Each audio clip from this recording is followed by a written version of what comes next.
Right, so if you watched some of my videos earlier in the year, you will have known I had to replace the injector pump on this, and obviously at the time we did the fuel filter, but I didn't change the oil on it, and I had meant to do it and it didn't happen, but I'm going to do it now. I wanted to do it before I start using it because the wheels are a bit mucky, but we'll just have to be a bit careful.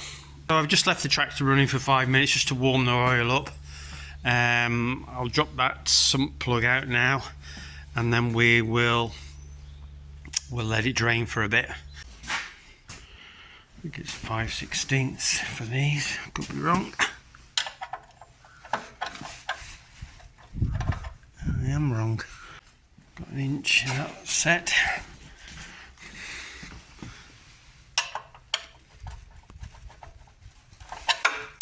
I think that's the one.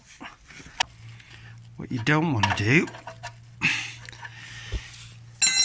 is end up with the bung in the bottom of the oil pan. Right. There we go. Got it. Right. I'll just leave that to drain down a bit, and I'll go and sort out some oil and filter while I'm waiting. This year I've bought a lot of filters and stuff online. We had a bit of unfortunate luck in this area. Well, I say it's unfortunate more people that work there, but we had a good Ford New Holland dealer for many years, probably since I was a teenager. We've been buying filters and equipment and stuff off them.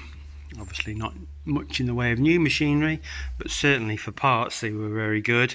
You could buy stuff online and you could go in and pick it up, or you could have it delivered. And then they lost the dealership. They had it took off them and given to another company a year or two ago. And then that company that were awarded the New Holland dealership have gone into administration. So unfortunately, lots of people have lost their jobs, and at the moment we don't have anyone in the area. I believe that some other New Holland dealerships are going to expand their areas to cover parts of the central part of the country, but at the moment there's nowhere I can go and just pick stuff up. So I've had lots of filters and bits and bobs, fuel filters, oil filters, hydraulic filters. Wanted to do some of the other tractors as well before we get busy in the spring.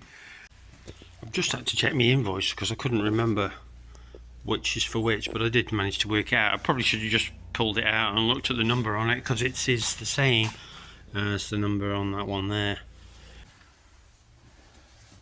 New filter on.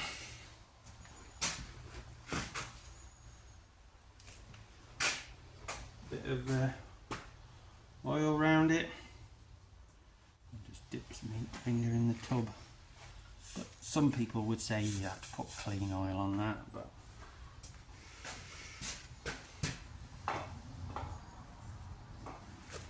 so as the hours are not working, I'll record the date. Now usually I try and get it on that little bit of white space there with a black marker pen, but I found these things, so they're still marker pens but they're white.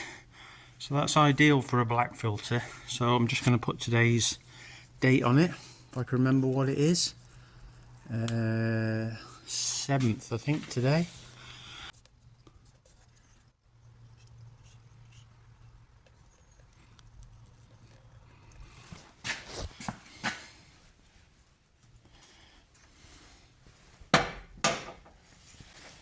So the reason that I'm changing the oil on this, even though that it's not a huge amount of time, and it probably hasn't done more than 100 hours, was when I took this fuel pump off, I had to take all this part of the housing here at the front, that's just a drive unit for the fuel pump. Also had to take this hose off here, and I had a feeling when I come to it that some water had trickled out of the top here and gone into the housing. It might not have done, but I just didn't want to take the chance. Anyway, it's not a big expense, and it certainly won't do it any harm to give it an extra oil change.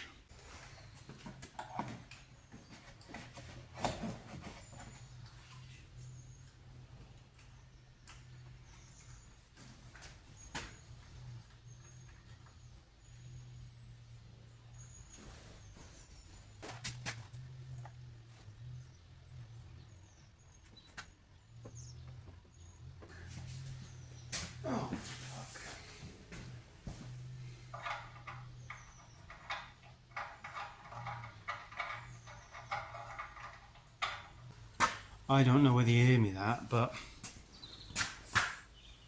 I hadn't put the bung in. So that first door has just gone straight through and into the waste tub. That was a complete waste of money, wasn't it? Oh, Jesus. Didn't even hear it running out. Anyway. Worse things happened. Worse things can happen.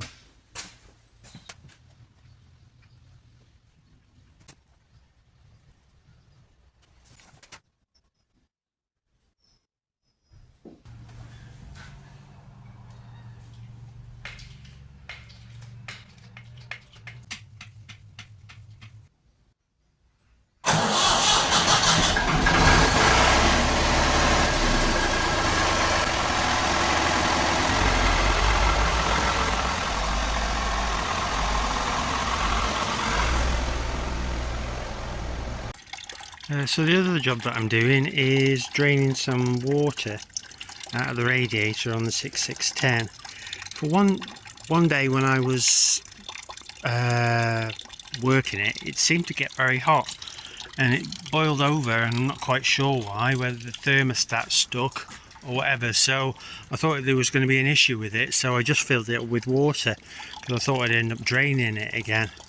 But it's been absolutely fine since. But anyway, we're heading into the cold months, and I want to get some more antifreeze in it, so I'm just draining it out. It's nice and easy to get to compared to some tractors. Just this guard, which is down there, take off from here, and then just down here where my finger's pointing is a little tap. I've managed to find a piece of old hose pipe which I've pushed onto the end of it. So, and then I'm draining it into a bucket because antifreeze is not good stuff to have on the floor if you've got cats or dogs. It can be highly poisonous for them. So